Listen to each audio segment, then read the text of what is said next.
প্রিয় দর্শক, সাজ্জাদ কাদিরের প্রীতি নিন, শুভেচ্ছা নিন। এই মুহূর্তে আপনাদের সামনে কথা বলতে এসেছি সেনাপ্রধান জেনারেল ওয়াকারুজ্জামানের সাথে মির্জা ফখরুল ইসলাম আলমগীরের বৈঠক কি নিয়ে, এই প্রসঙ্গটি নিয়ে এই মুহূর্তে কথা বলবো। একটি অসমর্থিত সূত্র বলছে যে গতকাল শুক্রবার রাতে কয়েক ঘন্টা যাবত বিএনপি মহাসচিব মির্জা ফখরুল ইসলাম আলমগীর সেনাপ্রধান জেনারেল ওয়াকারুজ্জামানের সাথে বৈঠক করেছেন। বৈঠকটা আসলে কি নিয়ে? সেনাপ্রধান রাজনৈতিক দলের সাথে বৈঠক করছেন, এমন বৈঠক হওয়ার হামেশাই হয়। জামাতের সাথে বলা যায় আরো বেশি বৈঠক হয়, যেগুলো প্রকাশিত হয় না।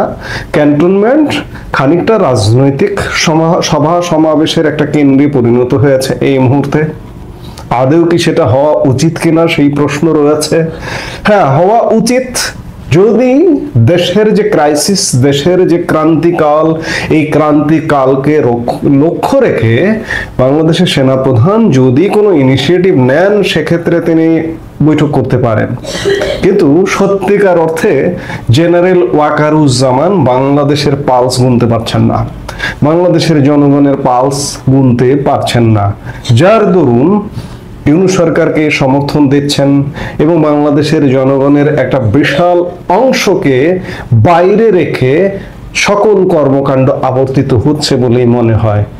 গতকাল মির্জা ফখরুল ইসলাম আলমগীর এবং তার সঙ্গে ছিলেন মেজর জেনারেল ফজলে এলাহি আকবর, যিনি বিএনপি চেয়ারপারসনের সামরিক উপদেষ্টা।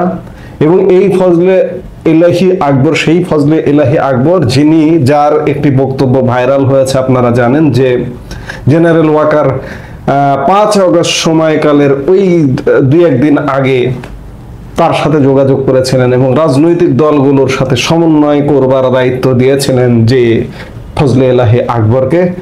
এই ফজলে এলাহি আকবর বৈঠকে আলাপ সম্পর্কে যেটি ধারণা পাওয়া যায় যে বিএনপি তাদের মতো করে একটা সরকার বা সেনাবাহিনীও হয়তো এমনটা চাইছে যে ইউনূস সরকারের পরিবর্তে একটা তত্ত্বাবধায়ক সরকার। আপনারা জানেন এই মুহূর্তে আপিল বিভাগে তত্ত্বাবধায়ক সরকারের শুনানি চলমান। এটি কয়েক ধাপে চলছে। গত 22 অক্টোবর থেকে শুরু হয়েছে এবং আবারও এই সপ্তাহে এটির আর একটা ডেট আছে। ইতিমধ্যে 2-3টা শুনানি হয়েছে আবার এই সপ্তাহ, এবং এই শুনানিটা হতে হতে হয়তো এটা ডিসেম্বর পর্যন্ত চলে যেতে পারে। এর উদ্দেশ্যটা হচ্ছে বর্তমান যে প্রধান বিচারপতি, এই প্রধান বিচারপতিকেই বিএনপির একান্ত চাওয়া যে তাকেই সর্বশেষ অবসরপ্রাপ্ত প্রধান বিচারপতি হিসেবে তত্ত্বাবধায়ক সরকারের প্রধান হিসেবে দায়িত্ব নিন। বর্তমান প্রধান বিচারপতি আগামী 27শে ডিসেম্বর অবসরে যাবেন। সেই সময়টাতেই হয়তো একটা তত্ত্বাবধায়ক সরকার গঠন করবার চিন্তা করছে বিএনপি, এমন প্রস্তাব আছে। এবং দেশি বিদেশি শুধু বিএনপির না, মার্কিনী প্রস্তাবও থাকতে পারে, কারণ একাধিকবার প্রধান বিচারপতির সাথে মার্কিন charge the affairs Tracey Ann Jacobson সাক্ষাৎ করেছেন। নানা রকম ঘটনা আছে যে পরিস্থিতিটা এমনটা হবে। আমরা বারবার বলছি না যে ডক্টর ইউনূসের অধীনে আসলে নির্বাচন হবে না, একটা পাল্টা সরকার হবে, পাল্টে যাবে। এই আলাপ সালাপ গুলো করবার জন্যই কি গিয়েছিলেন মির্জা ফখরুল ইসলাম আলমগীর? আমি বলবো না যে আমি এই বিষয়ে আলাপ হয়েছে, কারণ আমি সেই স্পটে ছিলাম না। অনেকে এমন ভাবে বলেন যে ওই বৈঠকে তিনিও ছিলেন। আমি সেটা বলতে চাই না, বলতে চাই যে এই বিষয়গুলো নিয়ে আলাপ হয়েছে কি।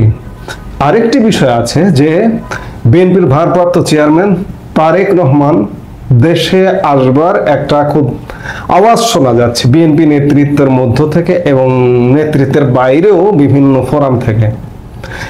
নভেম্বর মাসে তিনি দেশে আসবেন এমনটা শোনা যাচ্ছে। আগামী 20 নভেম্বর বিএনপির ভারপ্রাপ্ত চেয়ারম্যান তারেক রহমানের 60তম জন্মদিন। তিনি কি এবার দেশে এসে তার 60তম জন্মদিনটি পালন করবেন? এই বিষয়গুলো নিয়ে কিংবা তারেক রহমানের আসার নিশ্চয়তা নিয়ে বা আসবেন তিনি, আসবার প্রস্তুতি নিয়ে সেনাপ্রধান জেনারেল ওয়াকারুজ্জামানের সাথে কি বিএনপি মহাসচিব বৈঠক করেছেন? এমন নানা বিষয় আছে, নানা প্রশ্ন আছে। যেটি হোক, আপনাদের একটা জিনিস মাথায় রাখতে হবে যে বাংলাদেশ সংকটের এক গভীর খাদে পড়ে আছে।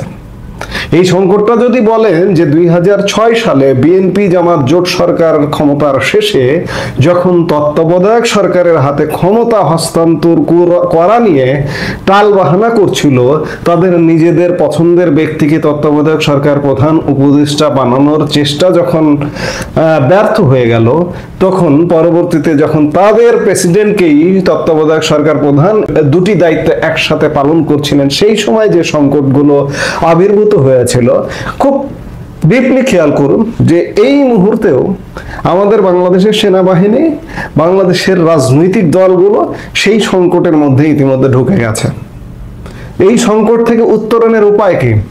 এই সংকট থেকে উত্তরণের উপায়, বাংলাদেশ সামনের দিনগুলোতে খুব বড় ধরনের সহিংসতা, আগুন, সন্ত্রাসী কর্মকাণ্ড, একটা অরাজক পরিস্থিতির মধ্যে ঢুকে যাবে, এতে কোনো সন্দেহ নাই। এই অরাজক পরিস্থিতিতে ঢুকে তারপরে যদি বাংলাদেশে একটা শান্ত পরিস্থিতি হয়, একটা নির্বাচন হয়, নির্বাচন হয়ে নির্বাচিত সরকারের হাতে ক্ষমতা যায়, তাহলেই সম্ভব। এছাড়া বাংলাদেশের সামনে এখনো পর্যন্ত বাংলাদেশ অস্থিরতা আছে, জানমালের নিরাপত্তা নেই, সারা বাংলাদেশে কোথাও না কোথাও ঘটনা ঘটছে। সামনের দিনগুলোতে সত্যিকার অর্থে এই নভেম্বর ডিসেম্বর মাসের দিকে আরো বড় বড় সহিংসতার ঘটনা ঘটবে, বাংলাদেশ আরো অস্থির হয়ে উঠবে। যে সেনাপ্রধান জেনারেল ওয়াকারুজ্জামানের কোনো পক্ষপাতিত্ব থাকতে পারে, শিশু এবং পাগল ছাড়া কেউ নিরপেক্ষ নয়, কিন্তু অন্ধ পক্ষপাতিত্ব হলে সেটি দেশের জন্য খারাপ হয়ে যায়, খারাপের দিকেই যাবে। জেনারেল ওয়াকারুজ্জামান ভালোর দিকে আনবেন বলে মনে হচ্ছে না, এখন পর্যন্ত লক্ষণ দেখে মনে হচ্ছে না। কারণ জেনারেল ওয়াকারুজ্জামান সমর্থিত ইউনূস সরকার, তিনি যদি একটা নির্দেশ দেন, ওয়ারেন্ট অফ প্রেসিডেন্স অনুযায়ী তিনি নিচে হোক, কিন্তু তারপরেও এ কথা মানতে হবে যে এই মুহূর্তে যে সরকারটি সেটি সেনা সমর্থিত। তিনি যদি বলেন সরকারকে যে এইভাবে করতে হবে, তাহলে সরকার সেটি পালন করতে বাধ্য, আনঅফিসিয়ালি বাধ্য, অফিসিয়ালি বাধ্য নয়। কিন্তু তিনি সেটি চাইছেন কিনা এখনো পর্যন্ত সেই লক্ষণ সুস্পষ্ট নয়।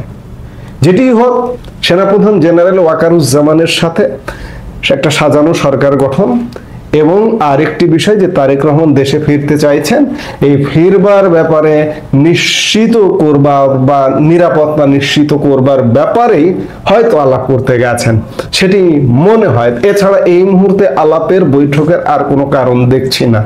এখন সামনের দিনগুলোতে ঘটনাগুলো যখন ঘটতে থাকবে, তখন আমরা বুঝতে পারবো যে এই বৈঠকটা কি জন্য হলো। আমরা সে পর্যন্ত নিশ্চয়ই অপেক্ষা করব এবং দেখব। এই মুহূর্তে এ পর্যন্তই। সবাই